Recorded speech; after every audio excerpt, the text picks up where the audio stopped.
last time I pondered music, I pondered a band breakup. If your friend fires you as an aesthetic choice, that's not your friend. To bring balance, I'm pondering a band reunion today, followed by a permanent hiatus. A lot of times when a band I like reunites, I get stupid excited. Despite the fact I know that band reunions are just as often likely to respark old drama as capture an old flame. Don't worry though, today's topic, Ben Folds 5, has a happy reunion story. But first, a brief introduction for those of you with less time on your hands. Who are Ben Folds 5? Well, little buddy, they were a piano-led rock band in the 90s. You mean like Elton John? Kinda. They described themselves as punk rock for sissies. Oh! And the fact that you don't know that makes me extremely disappointed in you. What? Yeah, disgustingly disappointed. I feel I've done a terrible job with you, and as of this moment, you are dead to me. And I don't feel safe with a ghost in my house. What?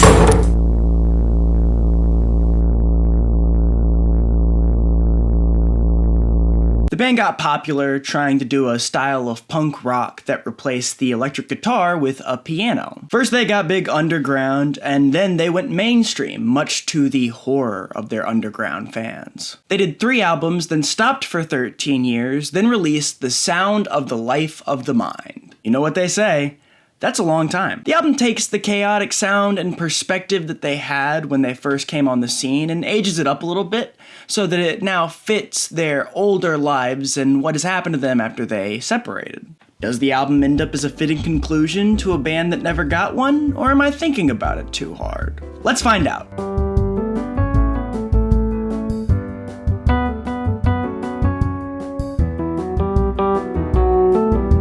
Ben Folds 5 is bassist Robert Sledge, drummer Darren Jesse, and pianist Ben Folds.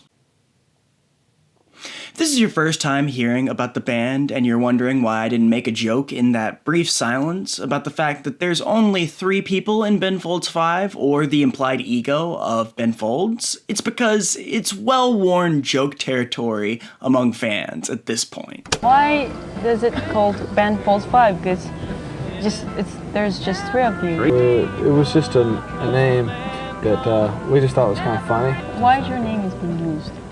Oh, not like Darren's and Robert's. Yeah, why? Why don't you change it? By the time the band was touring their 3rd album, The Unauthorized Biography of Reinhold Messner, the love of lugging around 2 grand pianos was starting to wear thin. In his autobiography, Folds calls the tour for the album the baseball bat that broke the camel's back. They were crammed in a rolling toilet disguised as a bus with a drug-addled bus driver and his girlfriend who kept offering to sleep with the band and the crew for money. It was such a bad experience that Ben recalls that one of his most loyal crew members, somebody who has been with him from the beginning and is still with him to this day, had to take a break from touring after that specific tour. The band was so worn out by the time they wrapped up tour that their breakup happened over a brief email exchange. And if you don't think that sounds tragic, you've never stared for hours at an earth-shattering message. You finally think you're over it, and you go back to your computer and realize you forgot to close the tab. Gee, I hope nobody ever gets mad at me in real life. After their brief email exchange, the band realized something. They had been burning out every cell in their body. When Ben Folds 5 exploded in the 90s, their life became a lot like their music, motion at the pace of a runaway train. So when they got the chance to breathe, each one of them took time to hone their skills as a musician. It was after 9 years apart that the band reunited to play their 3rd and final album front to back for MTV. I don't remember if it was actually MTV. Ben Folds 5. In concert for MySpace. This was in 2008, so MySpace was presumably a big deal. I wasn't on MySpace in 2008, but I was 8 years old. I did see Iron Man in 2008, so I wasn't off trends. When the band starts playing together, they have a really funny realization, if only because of their history as a famous rock band. They realize that they sounded pretty good together. I think all of us came into it with the assumption that it would take a lot of work and, to get back, into the groove of things as a band. And we just started playing, and it sounded kind of perfect automatically, and it really made us remember, like, oh yeah, we play really well together. Hey, we should start a band! Okay, so they reunited in 2008. Obviously, the next step is to wait 4 years to put anything out. Wait, no, sorry, that was supposed to be sarcastic. Okay, so the reason the band didn't burn through a new album as soon as they had gotten back together is because they wanted to take the time to make sure that they still worked together musically and could still make new music that sounded good to them. Before doing anything official, they got back together to just record some stuff for a retrospective that Ben was doing on his own music. Ben told the Rolling Stone the whole idea was this gives us a chance to see what it feels like in the studio. He says that they realized in these sessions that they have something that you can't imitate or repeat. That's what a great jazz band or an old school alt-rock band is all about, the sound being just in chemistry and in your hands. At certain points, they all expressed that they were worried that this would appear like a cash grab, that they were just returning to something that worked for all three of them to try and make more money out of them, but I don't know, looking back through the story, it seems pretty obvious to me that this album wouldn't have happened if the three of them didn't work together musically and didn't enjoy playing together. You can contrast it with a band like the Shins, who I've talked about before. The Shins started as, and continues to be, a vehicle for the songwriting of James Mercer. That is the most important part of it. Ben Folds 5, ironically, seems less focused on one man. Even though it is basically just Ben's name on the tin, it shows that all three of them are important to the band and the music that they put out. They wouldn't put out a Ben Folds 5 album if any of the three of them were not a part of it. In fact, that was one of the things they said in their brief email exchange. They feel something different to the music they put out as Ben Folds 5 versus otherwise. Once they started putting the album together, they kept feeling out how to go about their reunion with their audience. According to Craig Halavity from the Houston Press, the band announced their return by posting a picture to Twitter of themselves in full tilt boogie in a studio cooking up a spring album. I just love the way that that's phrased. Ben posted their first single on Facebook, an unmastered version of the song Do It Anyway. In the same post, he announced that they would be marketing this album mainly through fans, although he did acknowledge that this was a luxury afforded to the band by years of label promotion. They began crowdfunding the album and reached twice their goal in a week. Then they essentially littered the internet with singles to the album, giving a different track to a different news outlet as a preview. They top it off with a music video for Do It Anyway that's a collaboration with Fraggle Rock. They came to the collaboration when they were doing a music video with The Nerdist, and Chris Hardwick just realized that he had access to the Fraggles. The 30th anniversary of the Fraggles is coming up next year. Would you want to do anything with Fraggles? And I was like, that's an option? Like, I had no idea. It just didn't occur to me to even ask before. Oh my, we could do a Fraggle? Oh my god, we should do a Fraggle music video. We should do a Fraggle music video. But yeah, I don't know that I would say that they were marketing this as a grand return to form or anything. They didn't even seem to be trying to make it a big deal that they were releasing an album to anybody who wouldn't have already cared about them. On September 18th, 2012, Ben Folds 5 released The Sound of the Life of the Mind. It opens like most Ben Folds 5 albums, with a sick piano riff and a burst of rage from Folds, this time aimed at his wife on Erase Me. You can compare it to the other angry openers like Jackson Cannery, where he's angry at life, One Angry Dwarf, where he's angry at all his childhood classmates, and Narcolepsy, where he's angry at himself, and from there you can find bits of style from all over their first three albums. They have story-centric songs like Michael Prater, 5 Years Later, and On Being Frank that feel akin to some of their story-centric songs from their first two albums, like Boxing or Steven's Last Night in Town. They have that trademark Ben Folds 5 energy on songs like Do It Anyway, Draw a Crowd, and The Sound of the Life of the Mind, which has lyrics from Nick Hornby. But they also include slower, introspective songs like Darren, Sky High, or Hold That Thought and Away While You Were Here that feel a lot like their third album, which was also very slow and introspective. And Thank You for Breaking My Heart feels like a good conclusion for a Ben Folds 5 album. It's a sad piano ballad, which is what they also used to wrap up their other albums.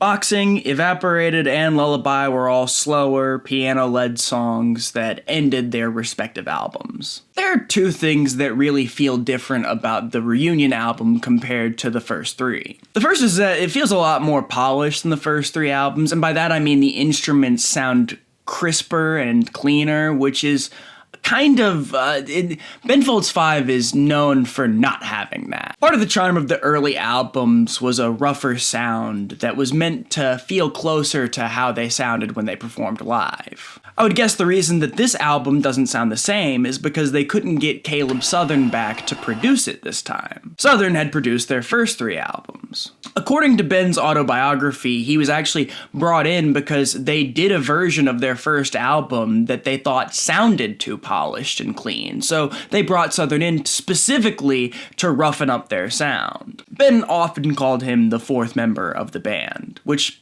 if you're counting, still doesn't equal 5. So if you listen and you feel like you miss the rougher sound of the band, it's probably Southern that you're missing. The other thing that feels different is that they're just in a different stage of life now. The first few albums were all recorded right together, and they feel like they're about a younger time in life. Songs screaming about breakups, envying the apathetic, and just questioning life in general all feel like they're a part of that tapestry of late 20s, early 30s life. My script said experience, and then I said tapestry. It's more royal.